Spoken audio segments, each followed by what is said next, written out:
యేసుక్రీస్తు అంత గొప్ప పరిశుద్ధమైన దేవుడు ఈ భూ ప్రపంచంలో ఎవరు లేరు, ఉండరు కూడా. పాపమనే బంధకాల్లో ఉన్నటువంటి మనుషులందరినీ కూడా పాప బంధకాల నుంచి విడిపించడానికై, మరణ భయాన్ని పోగొట్టడానికై దేవుడే నరుడిగా ప్రభువైన యేసుక్రీస్తుగా ఈ లోకానికి వచ్చి ఒక మనిషి దేవుడి మీద ఆధారపడి ఎలా బ్రతకాలి, ఒక మనిషి పాపం అంటుకోకుండా పరిశుద్ధంగా ఎలా బ్రతకాలి, నిన్ను వలే నీ పొరుగు వారిని ఎలా ప్రేమించాలి, అసలు ప్రేమ అంటే నిన్ను ప్రేమించి నువ్వు ఆన్నే ప్రేమించడం కాదు, నిన్ను కొట్టి తిట్టి నీ గురించి చెడ్డగా మాట్లాడేవాడిని కూడా ప్రేమించాలి అని ప్రేమ అంటే ఏంటో ప్రపంచానికి చేసి చూపించి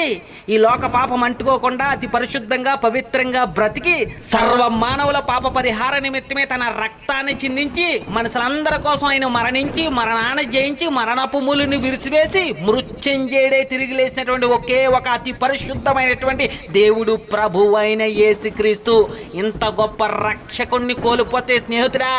మళ్ళీ ఇలాంటి అవకాశం నీకు దొరుకుతుందో దొరకదో